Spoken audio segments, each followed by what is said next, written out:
రాయలసీమ అంటే మనకు ఫస్ట్‌గా గుర్తొచ్చేది రాగి సంగటి, నాటుకోడి పులుసు.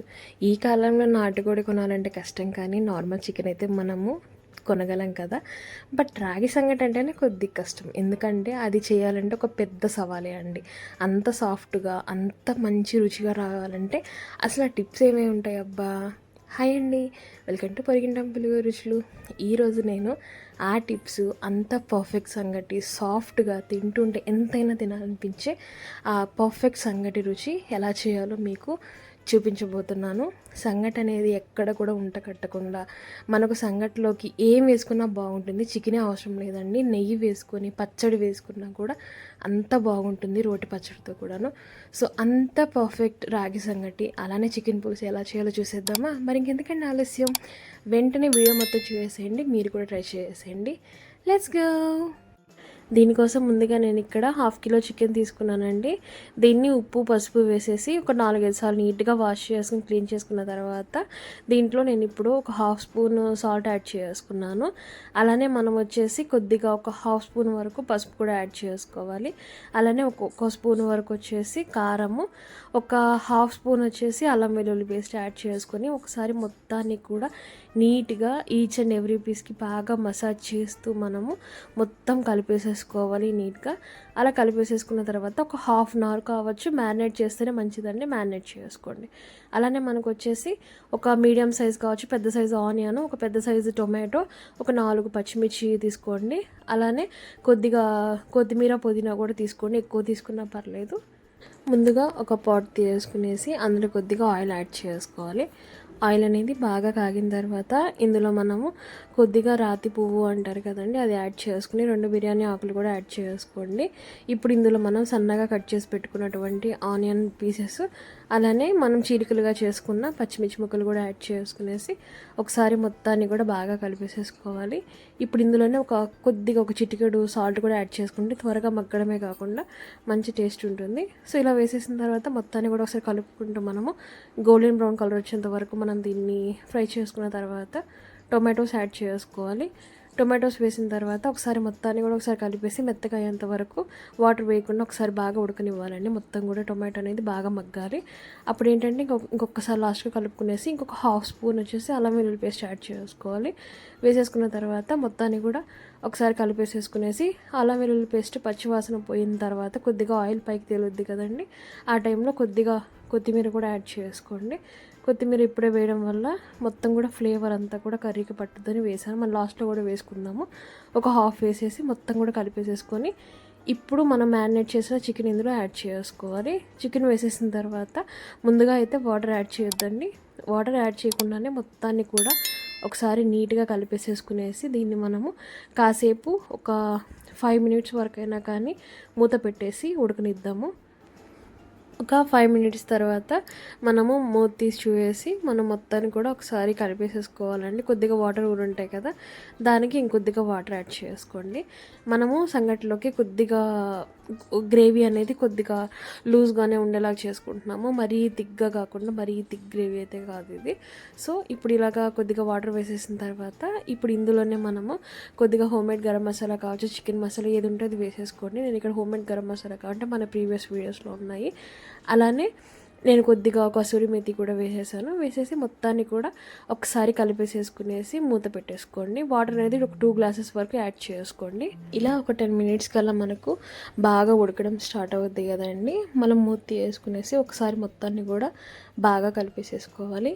ఇప్పుడు ఇందులో మనము ఒక ఫుల్ స్పూన్ వచ్చేసి ధనియా పౌడర్ యాడ్ చేసుకోవాలి. అలానే ఒక 1/2 స్పూన్ వచ్చేసి జీలకర్ర పొడి కూడా యాడ్ చేసుకునేసి మొత్తాన్ని మరొకసారి చాలా డెలికేట్గా కలుపుకొని, ఎక్కువగా కలిపినా కూడా చికెన్ అనేది చెదిరిపోయే ఛాన్సెస్ ఉన్నాయి. సో మళ్ళీ మూత పెట్టుకొని యాజ్ యూజువల్గా ఉడికించుకుందాము. ఇలాగా ఆల్మోస్ట్ మనం మధ్య మధ్యలో కలుపుకొని ఉడకనిచ్చేసుకునేసి ఇది మొత్తాన్ని కూడా మరీ చిక్కగా ఉండకూడదండి గ్రేవీ అనేది, అలా అని చెప్పేది వాటరీగా కూడా ఉండకూడదు. జస్ట్ మనకు సంగటిలో కలుపుకొని మనకు అద్దుకొని తినేంతటువంటి ఒక కన్సిస్టెన్సీ రావాలి. సో ఈ కన్సిస్టెన్సీ వస్తే సరిపోతుంది, నేను చూపిస్తున్న కన్సిస్టెన్సీ. మీరు కావాలంటే చిక్కగానే చేసుకోవచ్చు, బట్ నాకైతే మా సైడ్ ఇట్లానే చేసుకుంటారు, మా ఇంట్లో అయితే మటుకు. సో ఇప్పుడు ఏంటంటే మనం ఇంకా కొద్దిగా కొత్తిమీర పుదీనా వేసేసుకునేసి ఇంకా ఫైనల్గా ఫ్లేమ్ ఆఫ్ చేసుకునేసి జస్ట్ ఒక్కసారి కలిపేసేసుకొని ఇంక మూత పెట్టేసుకునేసి ఫ్లేమ్ ఆఫ్ చేసుకుంటే సరిపోద్దండి. చికెన్ కర్రీ రెడీ అయిపోయింది. ఇంకా మనము దీనికి సంగటి ఎలా చేయాలో చూద్దామండి. సంగటి కోసం నేను ఇక్కడ రేషన్ బియ్యము ఒక గ్లాస్ నిండుగా తీసుకున్నాను. మీరు కప్ కావాలంటే కప్పు కూడా తీసుకోవచ్చు. నేను ఇలాగ గ్లాసెస్ మెజర్మెంట్ తీసుకుంటాను.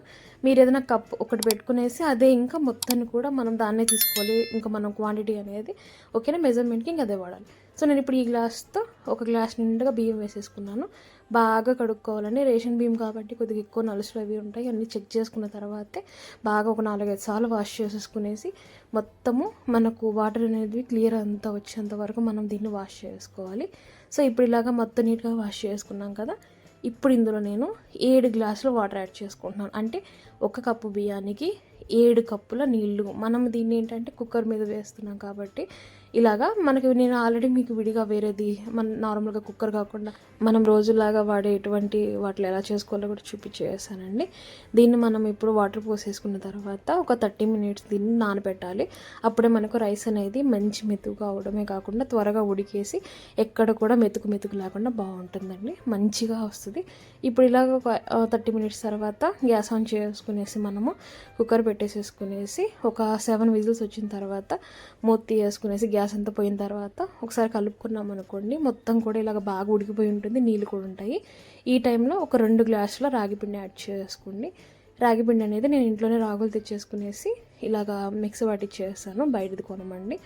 సో 2 గ్లాసులు వేసిన తర్వాత ఒక 10 మినిట్స్ సేపు మీరు ఇంకా కలపెట్టకుండానే జస్ట్ మూత పెట్టి లో ఫ్లేమ్లో, ఇది మటుకు గుర్తుపెట్టుకుని లో ఫ్లేమ్లో 10 నిమిషాల సేపు దీన్ని అలానే వదిలేసామనుకోండి. 10 నిమిషాల తర్వాత చూస్తే మనకి ఇలాగ మొత్తం కూడా బాగా కలిసిపోయేసి ఇలాగ ఉడికిపోయి ఉంటుందండి పిండి కూడాను. ఆ టైంలో మీరు గెరటికి వెనక పక్క తిప్పేసి ఒకసారి కలిపేసేసుకోవచ్చు, లేదంటే తెడ్డు ఉన్నా కూడా తెడ్డుతోనే గెలుపుకోవచ్చు అండి. నేను ఇక్కడ జస్ట్ గెరటితోనే చూపిస్తున్నాను, నార్మల్గా చెక్క గెరటి తీసుకునేసి దీన్ని మొత్తాన్ని కూడా బాగా కలుపుకోవాలండి. ఎక్కడ కూడా ఉంట అనేది ఉండకూడదు. కాసేపు స్టవ్ మీద ఉంచే మనం కలుపుకుందాము. తర్వాత ఏంటంటే ఇలా మొత్తం కూడా ఆల్మోస్ట్ ఎక్కడ ఉంట లేకుండా స్పీడ్గా కలిపేసేసుకున్న తర్వాత ఫ్లేమ్ ఆఫ్ చేసుకుని కిందకి దింపేసేసుకునేసి పప్పు గుత్తి ఉంటుంది కదా, దాంతో కూడా ఒకసారి ఇలాగ మ్యాష్ చేసినట్టుగా చేస్తే మీకు ఎక్కడ కూడా మంచి పాగుగా వస్తుందండి. మన పాకం వచ్చినట్టు వస్తుంది, అంత బాగుంటుంది. మన ఇది ఉంటుంది కదా చలివిడి అంటారు కదా, అంత సాఫ్ట్గా వస్తుంది సంగటి అనేది. సో అలాగైన తర్వాత మీరు కావాలంటే వాటర్ తగ్గితే మటుకు హాట్ వాటర్ వేసేసుకోవచ్చు. ఇది ఒక మంచి ప్రో టిప్ అండి. మీరు హాట్ వాటర్ కానీ వేసేసుకుంటే మీకు లూజ్ కన్సిస్టెన్సీ వస్తుంది, మరీ లూజ్గా కాదు, అంటే ఇలా మంచి సాఫ్ట్ కన్సిస్టెన్సీ వచ్చేటప్పుడు వేసేసుకోవచ్చు. ఇలా మొత్తం కూడా మనము ఎనుపుకున్న తర్వాత అదే మనం గెలిగేసిన తర్వాత పైన ఇలాగా చల్లనీళ్ళతో ఇలాగ జస్ట్ చేయి తడుపుకునేసి అంచులు తీసేసుకునేసి మనం పైన ఇలాగ ప్రెస్ చేసేసి పెట్టేసామనుకోండి, అప్పుడు ఏంటంటే పైన చెక్క కట్టకుండా ఉంటుందండి, చెక్కు అంటారు కదా, అలాగా 2 మినిట్స్ అలానే ఫ్లేమ్ ఆన్ చేసుకునేసి లో ఫ్లేమ్లో మూత పెట్టి వదిలేసేసి 2 మినిట్స్ తర్వాత మనం చూసామంటే పైన మంచిగా ఆవిరికి బాగా ఉడుకుంటుందండి. ఎక్కడ కూడా ఇంకా పచ్చిది అనేది ఉండదు, మంచి అరుగుదలకు కూడా బాగుంటుంది. సో ఇలాగా 2 మినిట్స్ తర్వాత మొత్తాన్ని కూడా ఒకసారి మళ్ళీ స్టవ్ మీదనే ఉంచేసి ఒకసారి బాగా కలిపేసుకోండి. కలుపుకున్న తర్వాత ఇంకా ఫ్లేమ్ ఆఫ్ చేసుకోండి, ఇంకా అవసరం లేదు, ఫ్లేమ్ ఉండాల్సిన అవసరం లేదు. ఇంకా ఇప్పుడు మనం ఇంకా దీన్ని సంగటి చేసుకోవచ్చు, లైక్ బాల్స్ లాగా. మీరు అలా అయినా తినేచ్చు కానీ బట్ సంగటి అంటే ముద్దలాగా బాగుంటుంది కదా రౌండ్గా. సో అలా ఎలా చేయాలంటే ఒక సింపుల్ టెక్నిక్ ఏంటంటే ప్లేట్కి కొద్దిగా తడి చేసుకునేసి అలానే హ్యాండ్కి కూడా తడి చేసేసుకుని ఇలాగ ఒక 2 గెరెట్లు పిండి వేసేసుకున్న తర్వాత అదే మన సంగటి వేసేసుకునేసి మొత్తాన్ని ఇలాగా సర్కిల్ మోషన్లో ఇలాగ దానికి వేసి ట్యాప్ చేసుకుంటూ మనం కానీ దీన్ని బౌల్ లాగా చేసేసుకున్నాం అనుకోండి, ఫుల్గా రౌండ్గా ముద్దలాగా చాలా బాగా వచ్చేస్తుందండి. ఇది ఒక సింపుల్ టెక్నిక్. మనము 10 మినిట్స్ అలాగా రాగి పిండిని అలా వేసేసి వదిలేసాం కాబట్టి ఎక్కడ కూడా ఉంట కట్టలేదు, బాగా ఉడికింది కూడాను. మీరే చూడవచ్చు, ఎక్కడైనా కాస్త ఉంట ఉందండి, లేదు కదా. సో ఇలాగ మనకు మంచి ముద్దలాగా వచ్చేసింది కదా రాగి ముద్ద. సో ఇంకా మనం దీన్ని ఒక ప్లేట్లోకి సర్వ్ చేసుకునేసి మనం అంతకుముందే రెడీ చేసి పెట్టుకున్న చికెన్ కర్రీ ఉంది కదా, అది వేసేసుకునేసి ఇంకా ఎంజాయ్ చేయడమే. అంతే అండి, చూసేసారు కదా రాగి సంగటి ఎంత సింపుల్గా రెడీ అయిపోయిందో. అలానే కోడి కూర కూడా ఎలా చేసుకోవాలో చూసేసాము. మీరు కావాలంటే చిక్కగానే చేసుకోవచ్చండి, బట్ ఇలాగానే చేసుకుంటే మీకు కలుపుకొని తినాలన్నా కూడా మీకు అక్కడ కొద్దిగా ఉంటుంది గ్రేవీ అనేది. సో అందుకని ఇలా కొద్దిగా వాటర్గా చేసాను, మరీ చిక్కగా కాకుండా మరీ అలా అని చెప్పేసి ఎక్కువ నీళ్ళుగా కాకుండా. సో చాలా అయితే సాఫ్ట్గా ఉంది. ముద్ద చూసారా ఎంత సాఫ్ట్గా, నేను చెప్పాను కదా చలివిడి అంటారు కదా, అంత సాఫ్ట్గా ఉంటుందండి సంగటి అనేది.